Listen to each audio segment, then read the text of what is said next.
Hola, ¿cómo han estado? Les mando un cordial saludo donde quiera que se encuentren. Bueno, hace poco subí un video de López Obrador de una de sus mañaneras, donde les decía que me llamaba mucho la atención la manera como ha estado manejando el problema de la delincuencia. Es cierto que tiene muchos puntos a favor. En ese video yo hice algunas observaciones que no me agradan.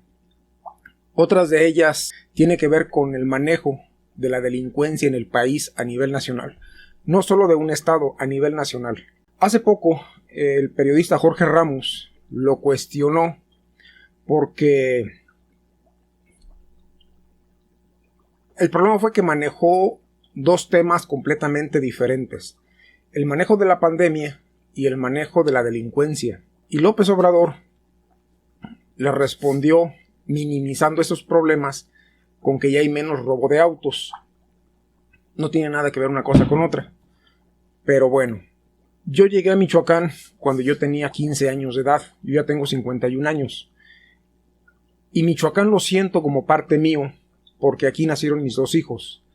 Y yo es un pueblo que, una entidad o una región que yo admiro mucho. Cuando lees y cuando convives con la gente de una región en específico, te vas dando cuenta que hay muchas similitudes en cuanto a lo que se refiere a la fraternidad, en cuanto al acogimiento, en cuanto a que te abrazan y te hacen parte de su comunidad. Y eso lo vas a encontrar en toda la República, no solamente en una sola entidad. López Obrador reiteradamente hace mención que el pueblo de México es sabio. Y me encontré un artículo que se acomoda perfectamente muy bien para esto, que López Obrador reiteradamente hace énfasis en que el pueblo de México es sabio. Lo que sí yo voy a separar entre lo que es la gente de campo y la gente de ciudad. La diferencia es gigantesca, es enorme. La gente de campo, la gente de rancho, es sabia, a pesar de que muchos de ellos son analfabetas en cuanto al idioma castellano, porque hablan su idioma o su dialecto, y sin embargo muchos de ellos son bilingües, o hasta trilingües, porque tienen mucha facilidad estas personas para poder hablar nuevos idiomas. Sobre todo el inglés se les facilita mucho. Es muy común ver en Estados Unidos o en Canadá gente de rancherías que se fueron a radicar a esas regiones o a trabajar y dominan mejor el inglés que el español. Muchos los critican, le dicen: pues ya te fuiste para Estados Unidos y se te olvidó el español. No, esas personas por lo regular hablan un dialecto, y su dialecto, cualquiera que sea, dependiendo de la región donde se hayan ido, lo complementan con el lenguaje o el idioma nuevo, que en este caso a donde se van a radicar, al extranjero, a Estados Unidos o a Canadá, es el inglés. Si esas personas viajan a alguna ciudad cosmopolita, como puede ser la Ciudad de México, Monterrey, Guadalajara, normalmente se van a la Ciudad de México. Es el lugar donde emigran o viajan buscando mejores estilos de vida. Y empiezan a manejar el español. Es muy común ver indígenas vendiendo artesanías que están hablando en su dialecto y pueden interactuar con personas hablando español o inglés. Bien, esas personas son a las que podríamos decir que sí son sabias, porque vienen heredando costumbres y tradiciones de sus ancestros, y son gentes muy respetuosas con sus mayores. Puede ser con su papá, con su mamá, con sus abuelitos. Cosa muy diferente con lo que ocurre con ese mismo tipo de personas que se van a vivir a la ciudad, que por lo regular son los que se identifican como chilangos, porque se le pone el apodo de chilango al que vive en la Ciudad de México, y no es así. Chilango es aquel que llega de la provincia a radicar a la Ciudad de México, ya sea al Estado de México o ahora a la Ciudad de México, que antes era el DF. Bien, les voy a leer este artículo que me encontré en la red. Fue escrito por Jesús de la Gándara, lo pueden buscar en la web, y dice así: La relación entre estupidez y vanidad se ha descrito como el efecto Dunning-Kruger, según el cual las personas con escaso nivel intelectual y cultural tienden sistemáticamente a pensar que saben más de lo que saben y a considerarse más inteligentes de lo que son.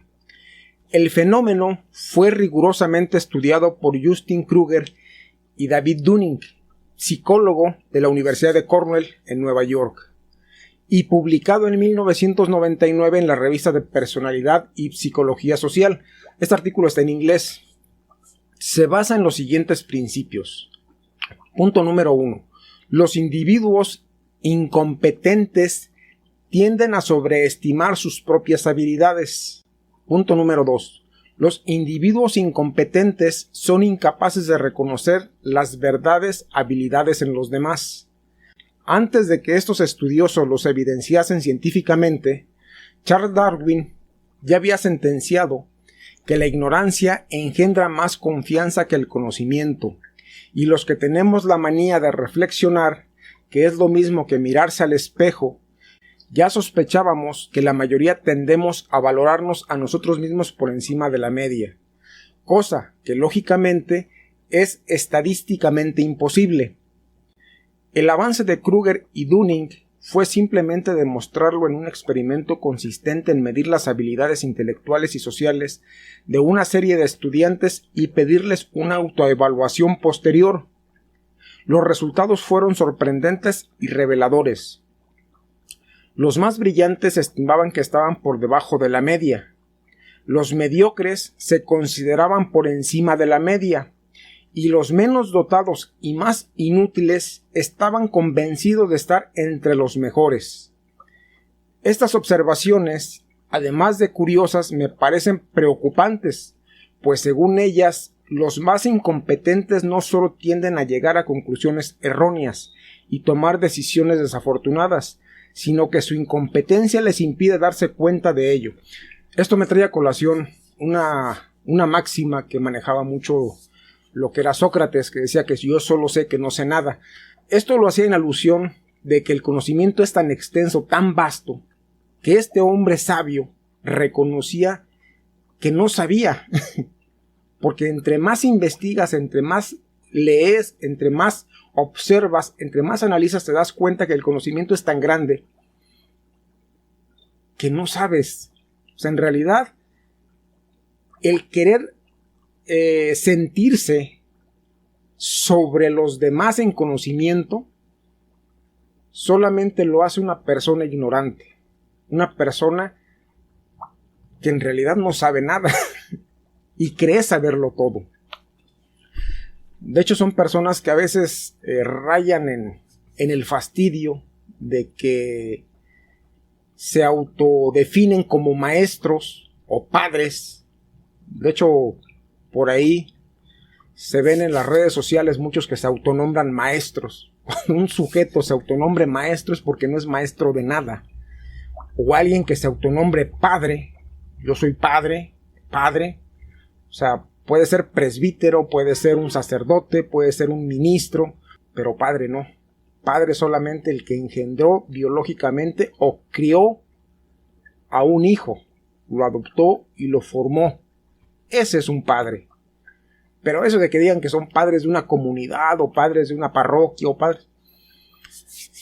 Pero bueno, entonces el autocalificarse, una cosa muy diferente es que alguien te diga maestro, un alumno, una persona que te reconoce ese título, y otra cosa es que tú te autonombres maestro. Otra cosa muy diferente es que en realidad seas padre a que tú te autonombres padre. Pero bueno, es lo mismo con los que se autonombran sabios. Aplica a lo mismo. Continúa el artículo, dice, pues bien, en la actualidad estos parámetros vienen al pelo para catalogar e interpretar muchas de las decisiones y desaciertos de tantos pretendidos expertos en economía y política que nos han llevado a donde estamos. No estoy aludiendo a ningún personaje en concreto, ni en ninguna opción política, sino simplemente me atrevo a proponer el modelo para diagnosticar a tantos líderes, peritos, charlatanes, sacamantecas y desatinados que pululan por doquier y padecen este síndrome de Dunning-Kruger.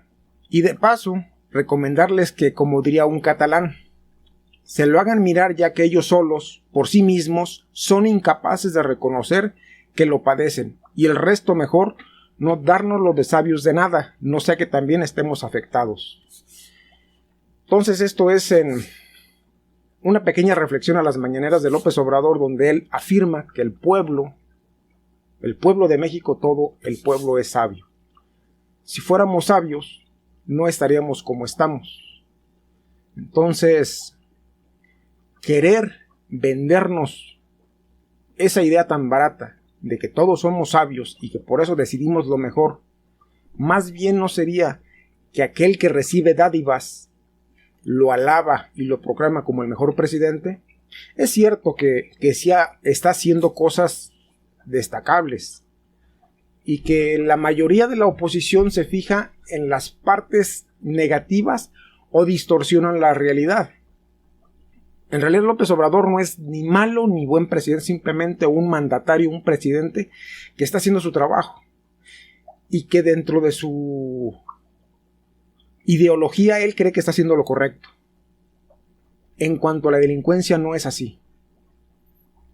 Pero ya más adelante empezaré a trabajar sobre lo que se refiere a mi canal, que es Develando Misterios.